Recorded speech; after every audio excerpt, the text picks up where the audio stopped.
martikeessan ashama arkafuni akkam jirtu sinin jecha qophii keenya gaa torbaniin isin biraan ga'uun beekamtu qophii farra hiyyummaa guyyaa har'aas qabannee isin dhiyaannee jira.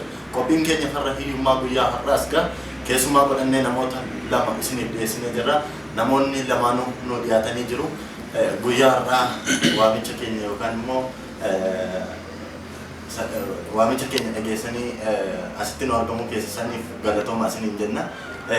Keessummoonni keenya guyyaa har'aas pirezidaantii Waldaa Dargaggoota Caffee Hojii Gamtaa Waliigalaa Obbo Sanyii Hidashuu fi akkasumas aartistii Maammee yookaan Tokkittii jedhamuudhaan beekamu qabannee isinii dhiyaannee jirra. Aga xumura qophii keenyaatti nu faana turtii taasisaanis affeerraa keenyadha. Egaa waamicha keenya kabajanii asitti nu argamu keessaniif guddaa galatoomaa isin jennarra deebi'uudhaani gaaffiif deebiin keenya illee gabaabaadha. Gaaffiif deebii keenya kanaaf gaaffiif deebii keenya kan afaaniin achitti jedhan guyyaa hin gaddaa kanan ibsee dabarse ergaa dabarse hin oolle lixarraa calqabdee jirti. Masharraan rukutaa Oromiyaa keessaa hin qulqulleessa Wallaggi Dabra Zayit jedhamti kan jedhan Dabra Zayit jedhamti kan jedhan uumama lafa kanaati irratti Dabra Zayit Bishooftuu Dabra Zayit kan jedhamte eengadda. Arba keessa dabarteet faanuu walgeechee wanno Bersholqoorra dhaabbatteetti kaambii Bersholqoo raayyaa ittisa biyyaa keessa turerra dhaabbatteet har'a uummata lixaa horra guduruu fi fincaarratti baakorratti shaamburratti dhaadachaa jirti as. Uummata ajaa'ib kun. Kanaafu jaartiin isaaniitis jaarsi isaaniitis hidhatee waan jiruuf keenyas jaartinis suubbonis lubnis ayyuudhaani dooktoraani maalidha kan jettu hundiyyuu of eegi. Dooktorummaan kee yoo nageenyi jiraate injiinarummaan kee yoo nageenyi jiraate abbaa qabeenyummaan kee yoo uummanni jiraate Oromoon jiraatedha. Oromummaan kee kan jiraatu. Oromoon dhuma, Oromoon nyaatama, Oromoon cabaa, Oromoon badaa, Oromoon dhangoorra jiru maqaan nyaatama, Oromoon dhangoorra jiru salphacha, Oromoon bosona jiru salphacha, Oromoon urufa jiru salphacha, Oromoon mana jiru salphacha, Oromoon qotee bulu salphacha, Oromoon ala mana jiru salphacha. Dooktorummaan kee maaf dadhabne keenya? Keenya maa gadi bahee waa dubbachuu dadhabe? Anis hin dinqu keessaa. Maalif keenya walirratti wacaa yeroo mara walirratti wacuu wal nyaachuu wal arrabsuu wal cabsuu lagaa wal qoodu mandara wal qoodu gandammaa wal qoodu gosaa wal qoodu amantaa wal qoodu dhaabaa wal qoodu siyaasa wal qoodu dhaabaaf qabaa wal qoodu doofaaf qaroo wal qoodu barataaf hin baranne wal qoodu qallaaf gabaaba wal qoodu furdaaf qallaa wal qoodu kana dhaabi hin taatu tun. Kanaaf aga danda'amaa ta'een ammas taanatti karaa nageenyatiin hattuun tokko gaafa birrii kudha siyaatu hoo calqe bariituu birrii dhibba siyaatu gaaf birrii siyaatu hoo calqe duubaa si waraanee waan qabdu hunda siyaatu gaaf kamisee akkasitti wanni godhan gaaf dubbiin kan badde dubbiin guyyaa gaafa bulgaa fi minjaarirra sameeshoorra shankoorra jedhanii asiin ba'aa shoora irraa agartoo ta'e adaamaa dabartee walincitii dabartee shankoora bakkee jedhamtu irratti Oromiyaa jidduu keessatti Baamaaraa Kilil Shankoor Wararaa jedhee jira. Oromiyaa jidduu keessatti guyyaa gaafa qabsoon akkamitti qabsaa'ama kan jedhamu qabsoofne agarree jira. Qabsoo hidhataan hin qabsoofne tanaan ture. Qabsoo hidhataa oduu ta'in qabsoo magaalaa keessaa hin dandeenya nuti. Qabsoo hidhata bosonaa kana garuu nu hin beeknu warri beektan immoo akka beektanitti bilchinaan qabsaa hubannoon qabsaa hidhata warra magaalaa jiru wajjin sirriitti wal qabadhaa wal beeksisaa wal hubachiisaa uummanni siviilii uummanni nagaadha uummanni harka qullaasaa jiru warra hidhate wajjiniin mana maalitti maal gochuu danda'a. Kanaafu warri hidhatan warra hidhanne eeguu qabdu dirqama sabummaa keessanii qabdu.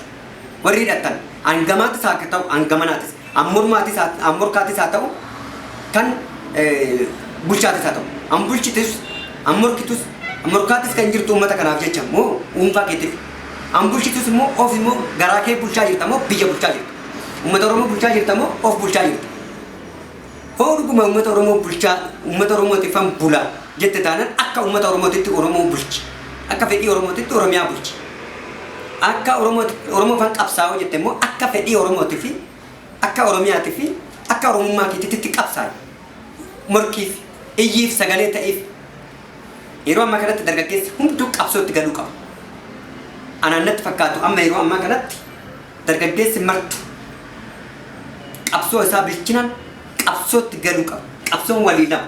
Qabsoon diinagdee jira, qabsoon hidhataa jira. Qabsoon diinagdee bakka qabsoo diinagdee kan qabsoo qabu irratti haa qabsaa'u.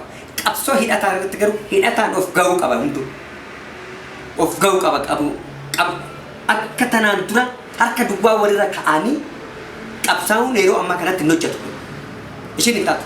Ishiin irratti baramtee jirti. Ishiin taaktiikaasii jiraachuu qabdi. Qabsoon akkasiin taatu. Qabsoon amma qabsaa'u dur mootummaa biyya bulchitu wajjiniin. Wayyaanee waggaa 27 sooramte wajjiniin.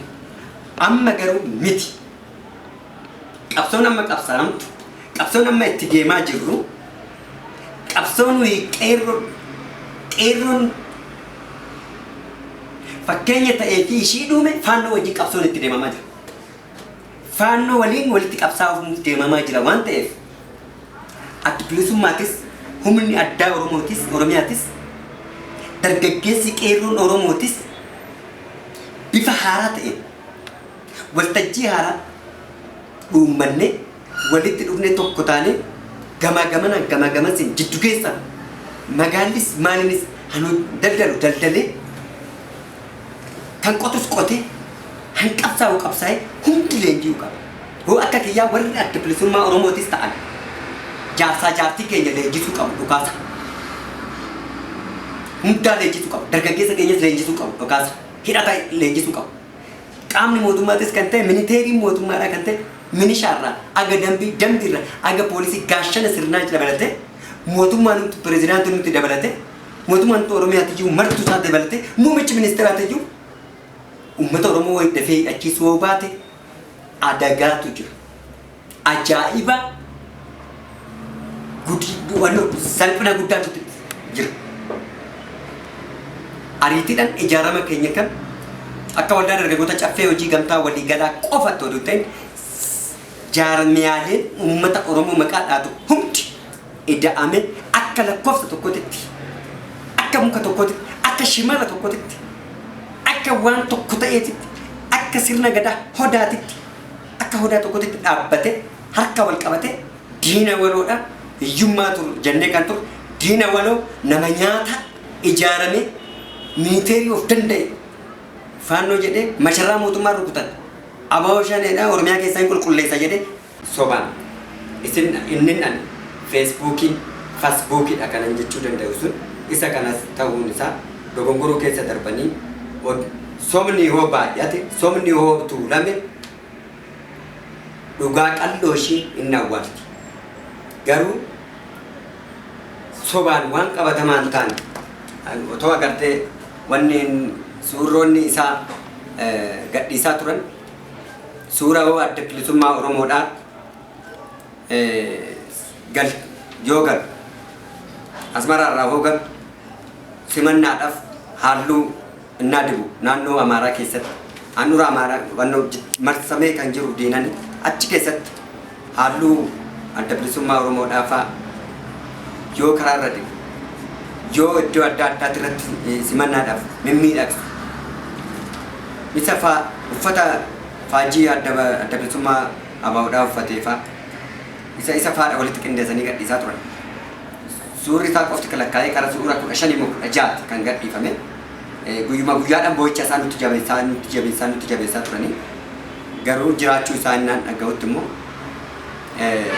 soba sobrootaaf dhiisama dhugaan hin qallatti malee hin cittu. Sobni garuu amma fedhe tuulamu jiguun isaan loolu. Sobni sun hunduu jigame har'a fooniin qaaman wal bira dhufne wal bira teenye bifa kanaan dhugaa jirtu lafa goone waldaan dogongoraa akka hin qabne yerootti dabarsuun kan keenya dogongoraa akka hin qabne sirriitti lafa goone dhugaa akka qabnus nuumati achumatti maatiin humtuu achuma achitti iyyuu Andu ef kan jiru yu adda bae wan akan bekam akan turreda. Kanaaf alagoonni Oromoodha. Warri afaan Oromoo lapheen alagaa Oromoodha warri ta'an ammas saalfatan. Ammas saalfachuu qabu. Ofaa saalfachiisan. Soboota katanaan dura sobaa turan. Uummata sobaa turan. Nu sobaa turan. Wal nu ficcisiisaa turan. Afaan keenya akka dhungoo afaan harreedhaan wal jala dabarsaa turan. Tokkorratti gadda, tokkorratti du'a, tokkorratti cabii, tokkorratti mora, tokkorratti sabummaa keessaa baasu, tokkorratti waan tokko gochuu, taappellaa oomishuu sun akka kasaaruu danda'an kanarratti sirriitti ifaaf ifatti akka beekanii ammaa booda saalfatanii dhaabbataniif ammas waamicha keenya dhiyeessinaaf jechaadha. Garuu guyyaa qabdi wanni hundiyyuu sirna hin qabata. Garuu waan nu taajjabsiisa. Amma mee takkitti qofaa miti kan sidiqu keessaa wanni Oromiyaa keessatti uummata Oromoo irratti gaggeeffamu kan sidiqu keessaa ce'e. Asi nama kana lixaatiin oduu agarte uummata Oromoo guduruu yookaan uummata kara baattuudhaa kana jiru boqqoolloon barana faannoon jira jetteetoo abaaboo shanii namni qulqulleessa magaalaa naannoo Oromiyaa keessaa Finfinneen rukutaa akkuma jette.